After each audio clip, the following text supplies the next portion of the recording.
Hey everyone, I'm Max. I'm here with Chris Mandel. We're up here in Bellingham testing out the new SRAM power unit. Robert is also at a media camp for a new bike that's featuring this unit, and he's going to chime in with some of his thoughts.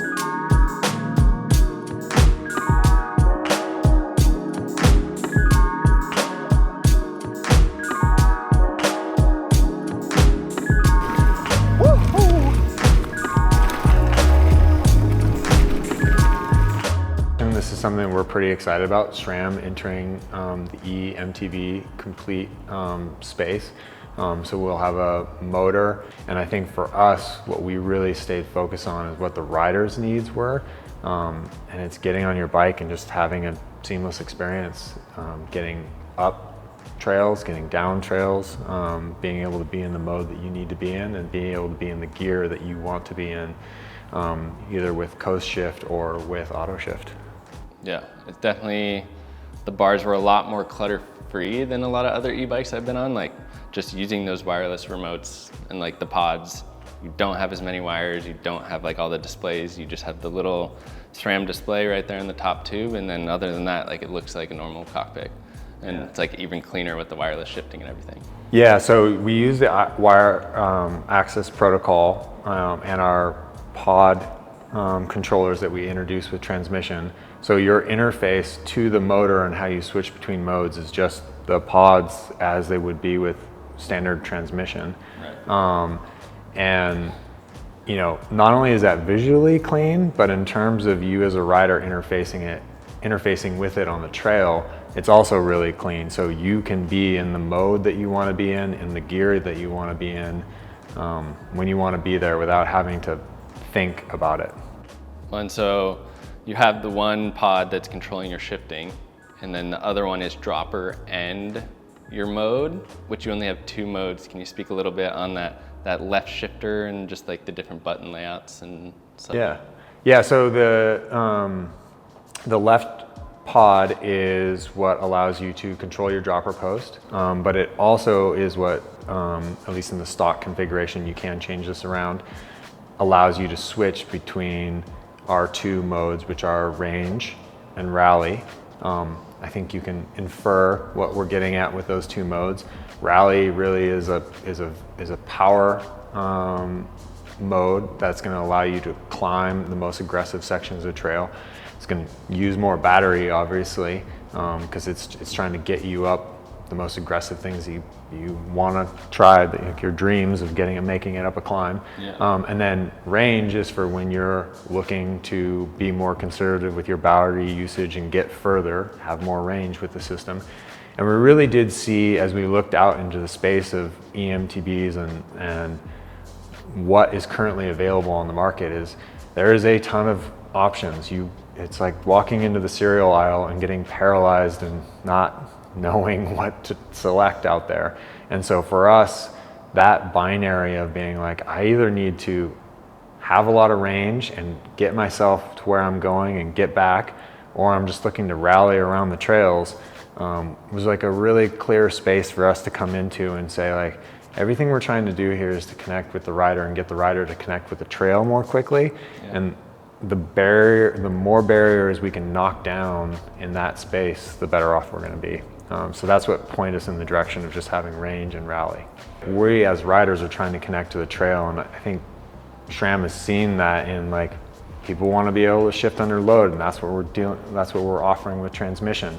Transmission is integral to what we're doing with the Powertrain system, in that we are allowing you to be able to shift under load, incredible loads, the loads that e-bikes are delivering, and have flawless shifting there. And that's what gets us to be able to provide some of the other features that are inside of this, like coast shift, where you can, as you're rolling down a hill and you know there's a big climb coming up, shift yourself into an easier gear. Or conversely, if you're rolling down a hill and you need to get into a bigger gear but you're not quite ready to pedal, you can click over there.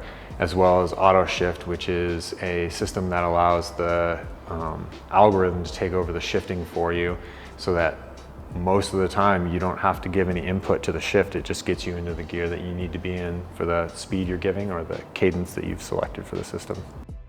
So I managed to have half a day riding the system, and it's safe to say in that time I've certainly begun to enjoy it quite a lot.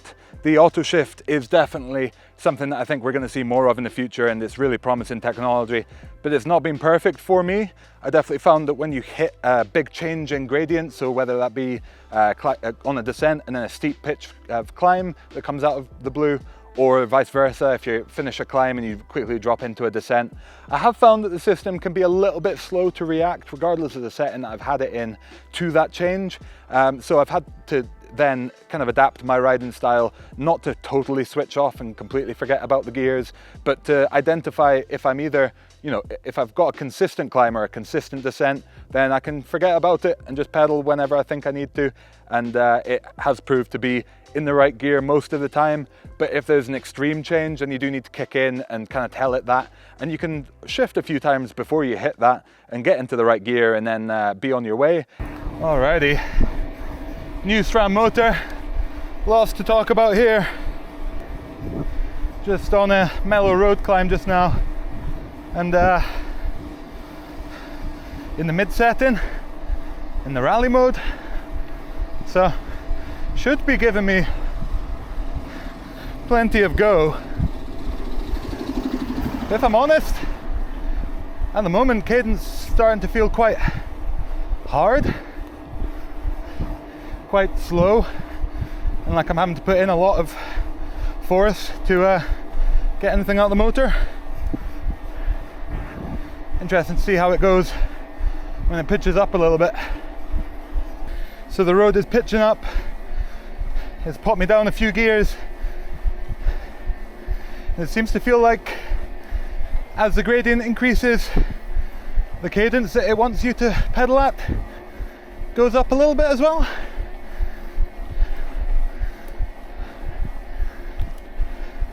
Certainly feels comfortable, but still maybe a little, compared to what I'm used to on an e-bike anyway, on the slower cadence, higher input torque side of things. Let's get it off-road in a second, see how that changes. So obviously I'm in a pretty hard gear. The coast shift has got me up to, yeah, a nice descending gear. But what happens now, okay, I've slowed down, it kind of knows that I'm doing something weird. But now, if I go to climb, I'm in such a hard gear, and the poor thing smashing through the range. Actually, that didn't prove my point quite as much as it has done. I guess the more times you do it, the more times you are likely to have a bad experience, but I definitely felt like if you're either on very unpredictable terrain, going down steep, then up steep, you can make that happen. You get stuck at the hard end of the cassette. So then it's definitely important, if you see a steep pitch ahead, to override it, flick yourself down the gear range. But really, aside from sounding pretty nasty, I did a pretty decent job. Let's see how it goes if I turn around now.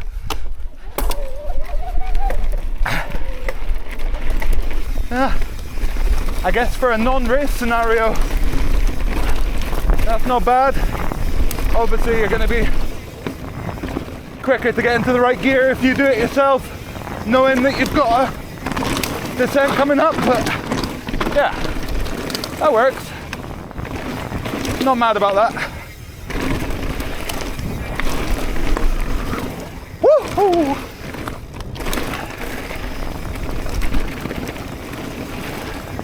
And you hear the coast shift, maybe not over my heavy breathing and the tire noise, but you hear the coast shift flicking down the gears as you increase your speed.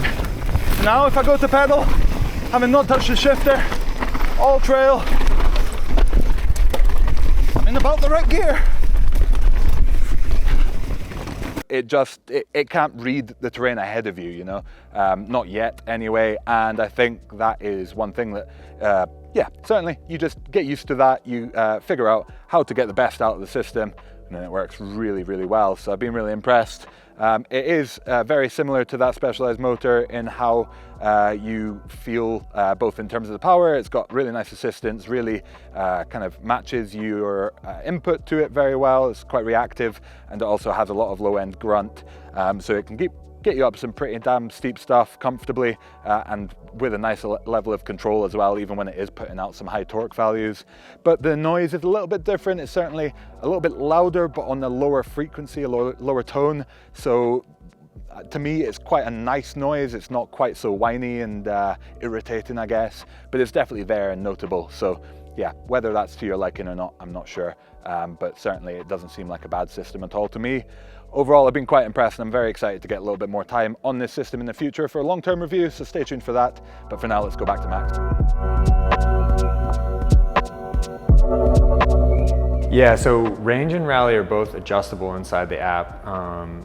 The app has a ton of functionality, but again, like if you want to just turn the bike on and go for a ride, like you can do that. But inside the app, there's a bunch of adjustments that you can make to both range and rally to fit your needs in terms of max power output. You know, we had black box riders testing this product for a number of different years, or for quite a few years in the lead up to this.